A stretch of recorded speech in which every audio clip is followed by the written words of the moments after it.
the recording. So we'll start recording from now. And the next session, we'll try and do these every Wednesday at 2 o'clock. So next Wednesday, 2 o'clock, we'll try and do the same thing. Okay, the first thing to say really is, as far as the testing today, is a big thank you to everyone who's participated. It has been very, very useful. The version you're on was really there just to test the basics. It was particularly aimed at people using interfaces, integrations, APIs, etc., to give them a chance to have an environment they can do the things they needed to do at their end, particularly, say, works promoters with big works management integrations. It was also an opportunity to put it on our production environment rather than development. We had quite a slow start. We were hoping to start mid-January. It's probably towards the end of January before we got it out there. We had to get it installed on Azure and our environment. And after we did all the upgrades, it was clear at that point a lot of organisations still hadn't got the credentials set up. The DfT, as I'm sure many of you have got very busy over the last month or so, and there was quite a lag between you signing your documents and then getting your admin account, and then getting us set up as an API user. We have to reset the password, and then we have to wait for DfT to get that converted. So there's sort of several weeks between you signing the documentation and getting that up. And in some places, the DfT hadn't set everyone up with quite the right organisations. There's a few of you out there who had a bit of fun getting to that point. We were also initially subject to quite a few connectivity issues, probably mostly affected works promoters who had trouble creating permits, getting connection issues. Thank you very much for your patience there. I mean, I'm just so glad we did that now, and we were hitting that issue in February rather than April. I know that over the last few weeks, Anglian Water, SGM, and SSE networks have all received a lot of errors and been helpful in helping us to diagnose that. And at the end of last week, we believe we've resolved that issue. Fingers crossed. I don't think it's had any since, and so that's a really good one to have got out of the way. Hopefully, it's been useful for you as well. I'm hoping your expectations were managed okay. You probably won't have got that warm, fuzzy feeling of it's all completely finished and completely tested, because it wasn't. And Street Manager itself isn't. It's quite an agile thing, and it's getting more and more agile as we go along. They're getting closer, we're getting closer, but whilst there's been some transactions around the edge that we haven't done, and some bits of failures we've had to work around, I think many of you have managed to do quite a lot of life cycle processing, and certainly by the issues you've fed back. So that's been great. Thank you. We set up the Slack channel. I hope you found it useful. We've got over 200 members on there so far. We've had about 1,000 messages, so it's getting quite a lot of traffic on there. I know when it's 9 o'clock in the morning, because suddenly my Slack lights up with all the feedback. The good side of it, it's been a lot easier to answer queries without the formality of the help desk. It's a nice, more informal sense. Tried, whilst it's informal, still to be fairly professional and not too flippant about it. I hope that's okay with you. It is an opportunity for you to help each other out, not just to ask us, but to chip in, demonstrate your knowledge, share ideas. The bad side of Slack is that often a lot of queries come in at the same time, and it's not quite really a CRM where you can sort of track all those queries. So sometimes we lose the odd few, sometimes you get a quick response, sometimes not so quick a response, but I'm hoping our responses have been fairly quick, direct, and useful. I'm aware a lot of the time we say, thanks, yes, we already know about it, or that's a config issue. But there have been a lot of issues raised that we didn't know about, that were new things that we've been able then to address. And for those who have tested, whilst it's not perfect there at the system, you've at least got a good feeling that you've been through your business processes and your configuration, and then if there's any issues with your setup, you've raised them with us. We've not been updating your test systems regularly, so if you found an error, we've said, yeah, great, thanks for that, offered you any opportunities to work around it or to avoid it, but then left you as you are. And that's because some issues are technical, some are functional, but the pace of change has been very high. We've got 60 systems at least on the managed service, so if we were updating systems for every issue we found every day, we'd be doing program updates every single day. So I know some of you would like some of these issues addressed, but allowing you to move on to the next step of the chain is not always useful unless the next step of the chain has also been done as well. And with as with Eaton Street Manager, it's all about the partnerships, and so we've got to make sure both ends of the transactions are working. Moving on to the DfT position, we've been in regular contact with the DfT via email and Slack. I do post on Slack to them, but I generally tend to go through more the support desk with them because then I can get very definitive answers. We've also been having monthly developer meetings with the DfT, ourselves, and other sort of ex-Eton developers. Next one is next Tuesday, and they've been really useful.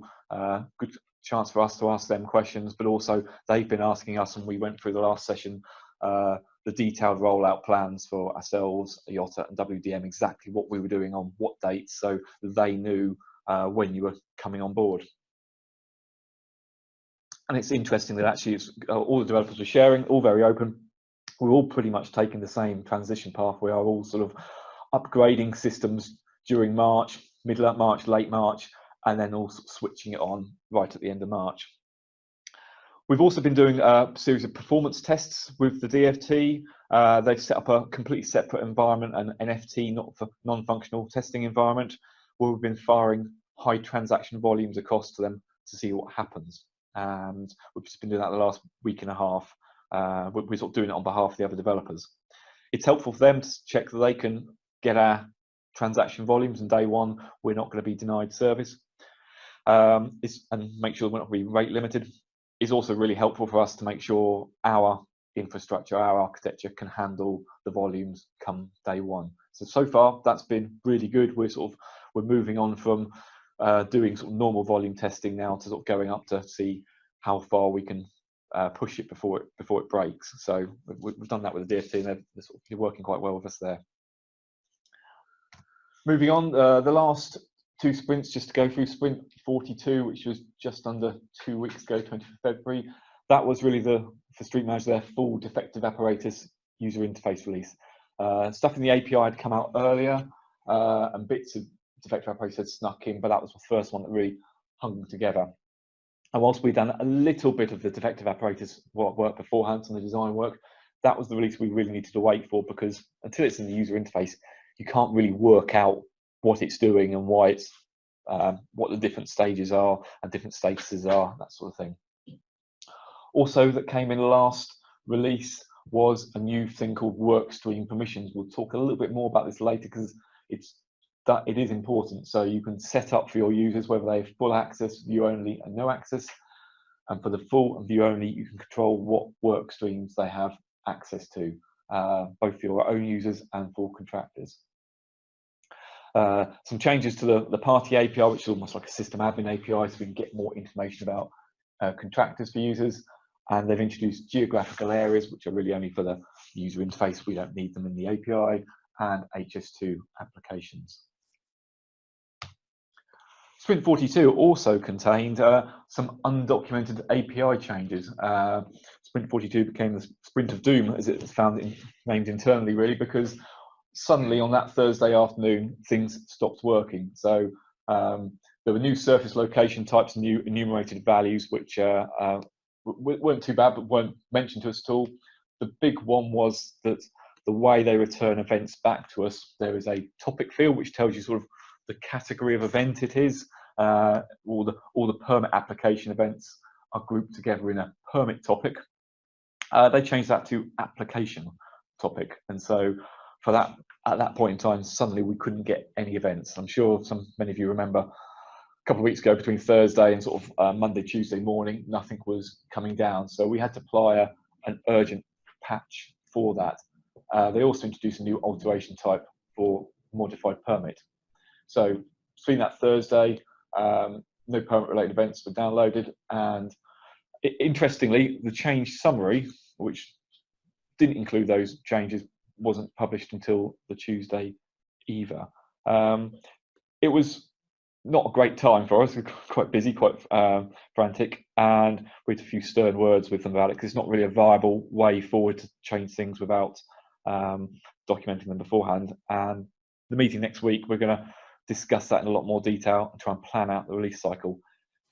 In many ways, I'm glad it happened, actually, because I think it got the elephant out of the corner into the middle of the room, because I think it hit home with them, and certainly with us, and hopefully with everyone on the call, how we are reliant on the DfT to manage this responsibly, and if something changes that breaks the integration, it will break the integration. In the same way, it would break the user interface. And everything's going to be changing every 2 weeks, and we're going to have to keep up with that. And in this case, issue out a connection manager change as soon as possible. The change we had to make was relatively straightforward. We're able to push it out quite quickly. It was just because we were in the process of developing at the time, we had to wait and sort of work out other changes that need to be sort of rolled out, so we could make just that one change to get it up onto the sort of production environment. So it took a little bit longer than we would have normally expected, particularly because we weren't expecting it at all. So, but anyway, that's out of the way now. We'll try and resolve that for future releases. Sprint 43 is tomorrow. This is our understanding of it. It might change between now and then. The most important one for us and for you is filling in the gaps on the Get Update service. This is the way we call the DfT to say what's changed. At the moment, board plans, Section 81s, historic inspections aren't in that service. So whilst we can send up Section 81s, we can't get them back down. So that's a big new thing for us. There is also a new service. We can get an hourly export of all road restrictions across the country, which should enable us to start downloading road restrictions. Implementation of workstream permissions. So ones that came in the previous sprint, they don't do anything at the moment. Tomorrow, they're going to start to take effect. We'll talk with them later. I believe in this release, all the NSG streets that are missing will be filled in. I think it's tomorrow they're doing that. I've seen a note also the ability to enter a retrospective permit without needing to grant it. So this is, if your dates are in the past, you can start it without needing to wait for the higher authority to grant. That's going to be very useful when you're during the transition phase and we're converting Eaton works to Street Manager by cancelling them and resurrecting them, because you won't necessarily have to wait for the higher authority to grant it to enter that backdated permit. But we'll be able to try that out after tomorrow. There was talk in a previous meeting about ability to enter subsumed sites, allowing sites with 0 dimensions to be entered, but I haven't seen that in the release notes yet. In theory, I think this is their last major sort of feature release before go live. The release after this will be just sort of bug fixes and minor tweaks and nothing big coming in. The date for this is interesting. It's 5th of March. That's the day before our production cut is due. So that's how fine things are being cut. And that's a big issue, really. So this final release, well, nothing's ever final. This release, which contains the main things we need for go live, there's only 18 working days between the delivery of that and the actual go live date. So we're talking about having to be very, very, very agile. And there are some implications for that delivery timeline, which we'll just pick up in a few slides' time. So our progress, what have we been up to? I'm sure many of you are aware of what we've been up to, but since the January test release, we've completed a lot of the missing features. We've done defective apparatus now, other than a sort of a few mop-up bugs on that. That's pretty much there. We've designed the solution for road restrictions. They don't fit in to the get updates as everything else. They come in a completely separate, hourly updated national data set. So we've designed a way around that. Lots of testing, fixed lots of bugs, lots of missions. Mostly it's identifying gotchas and working around Street Manager issues. I mean, even an issue that just came up this morning where we noticed that the Street Manager processing for notice periods is different to Eaton. Just posted that on Slack this lunchtime. So there may be a change there. And each one of those does take quite a while to sort out, to get to the bottom of what is the correct solution, designing it, implementing it, and obviously then issuing it out. So that's where we are with development. From an implementation point of view, that's been operating in parallel, not just in development now. So we've done nearly 300 password resets and converted those users to API users for all your API users that we've requested. So we're a long way through that, still a way to go though. Deployed it all to the production environment, upgraded all the managed service sites to Insight 375, implemented the Street Manager configuration on those sites, connected up the test system to Connection Manager, done a Street Manager ping. Not always successful because we haven't got everyone's credentials, but we've tested out the ones that can. We've also been doing the user documentation. So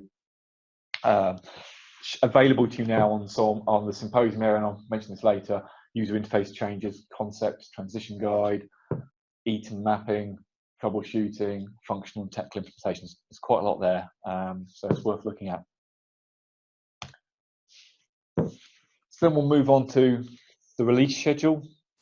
So the plan was for a test release mid-January, probably ended up more towards the end of January, but that went out. And then the idea was a production release mid-March. The date we plumped for internally was about 9th of March, the Monday.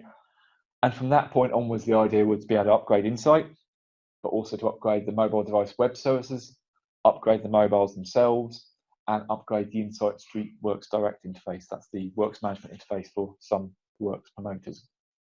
And along with that, various special instructions, special programs, that sort of things to run. And particularly these bottom three take a reasonable amount of time, require an outage of the system.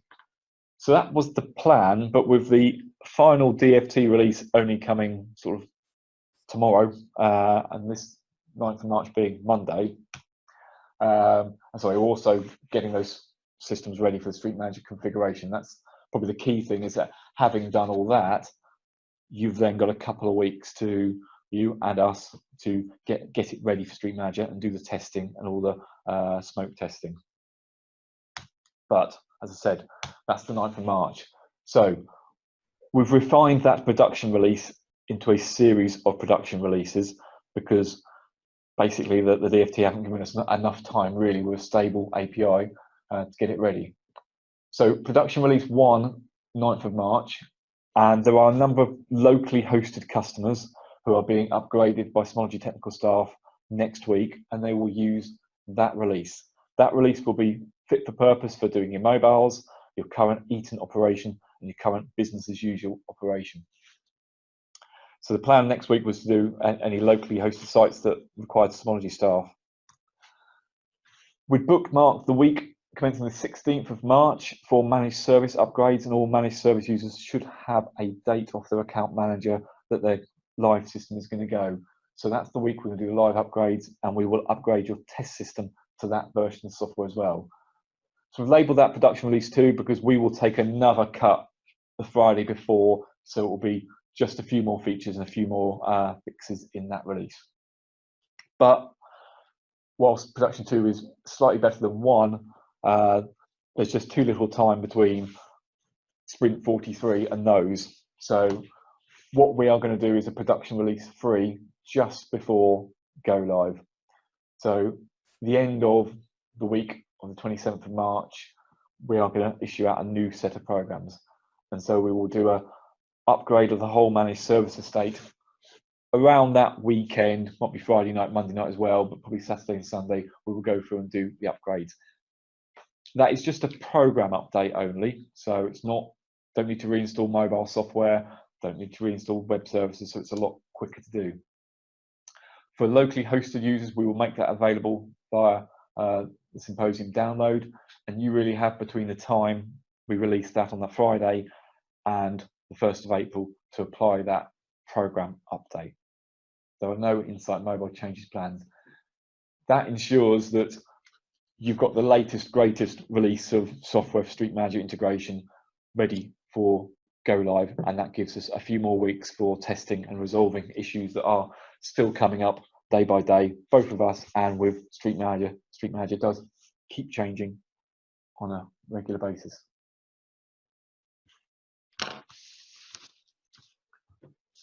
So it is strongly recommended that production release 3 is used for the live Street Manager integration. Just to confirm, managed service users, your live system will be upgraded around the weekend of the 28th, 29th.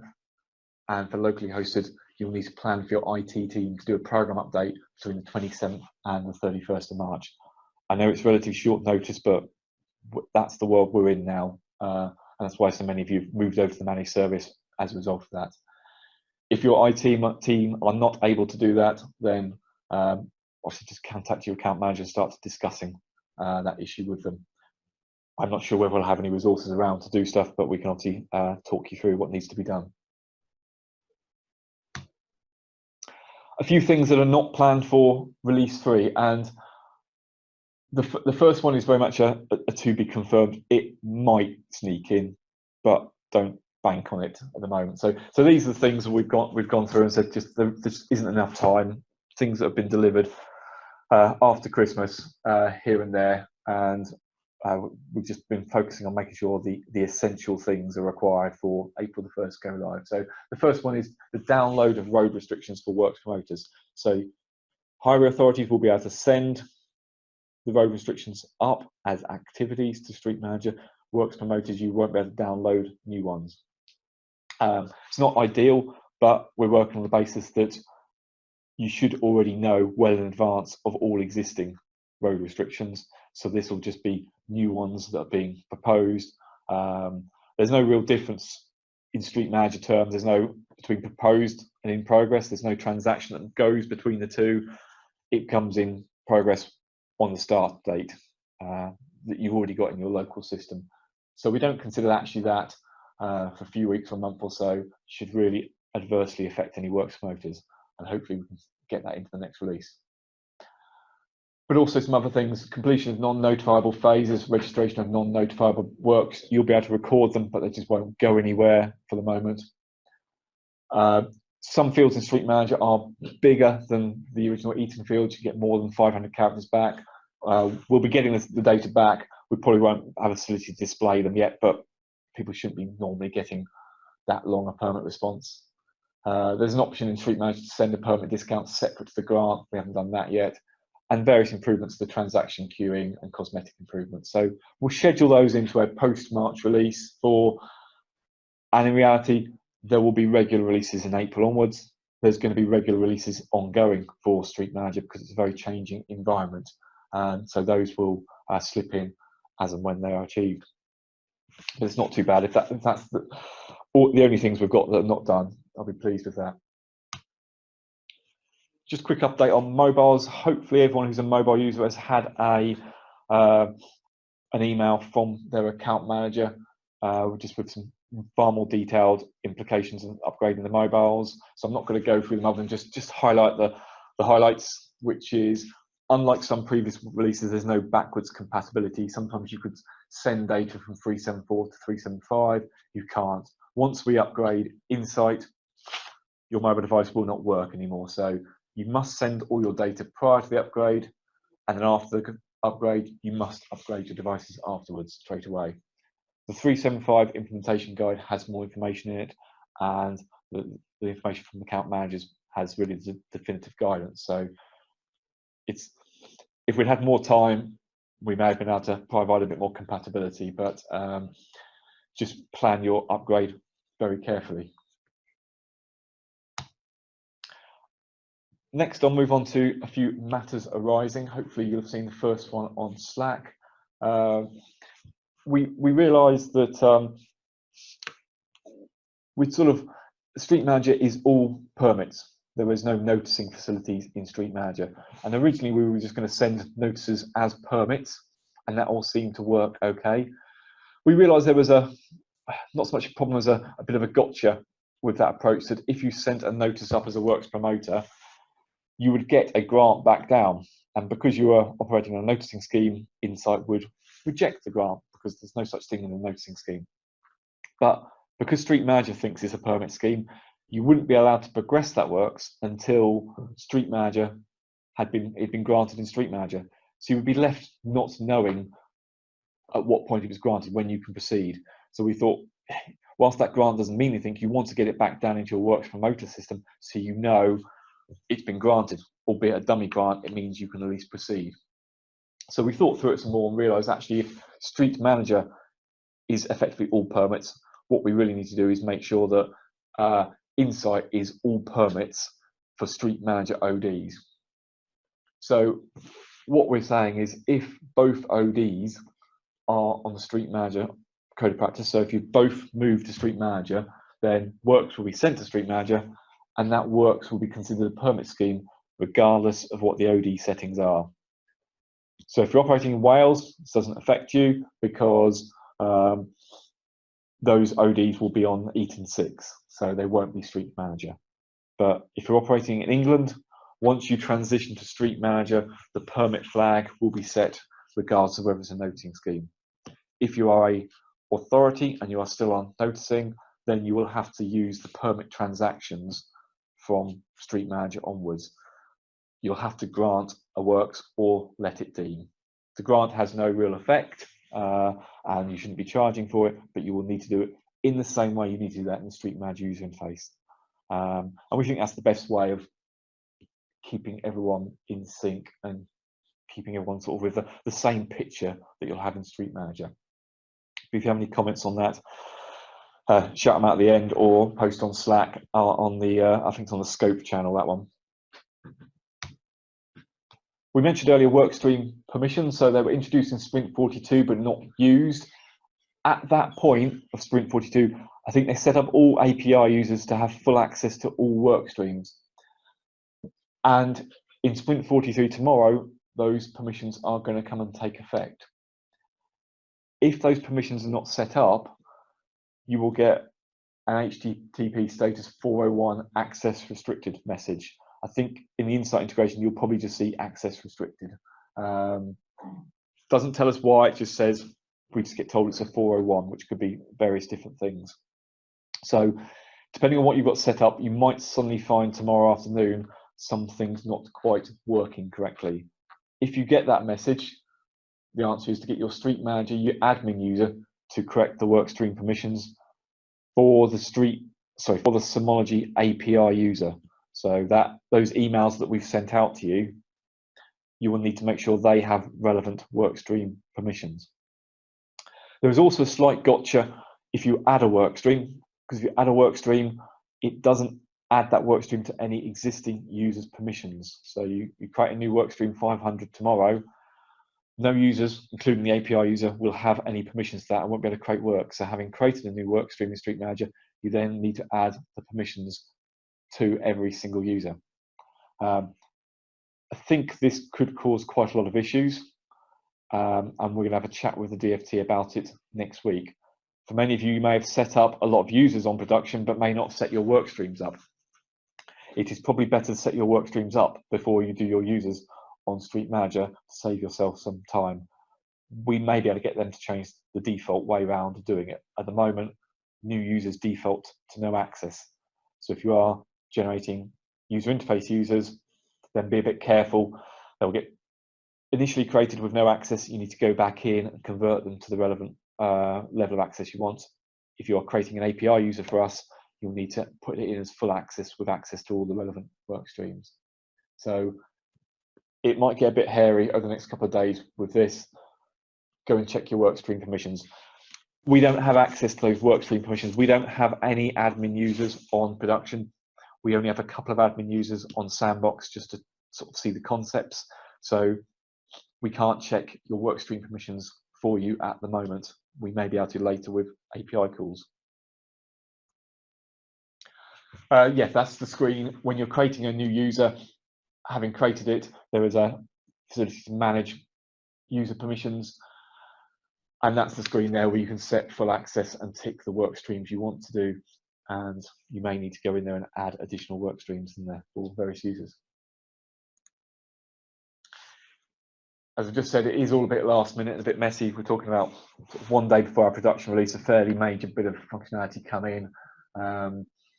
So I think I've covered all those points already.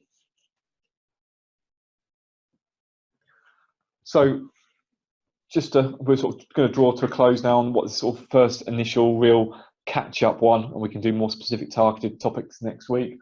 So I was going to go through the organisation transition, what happens right at the end of March, what we're going to be doing, and the works transition, how that works. So before that session, it'd be worthwhile, particularly on the second one, read the Symology transition guide and get your questions ready, and I'll go through that document and what that means.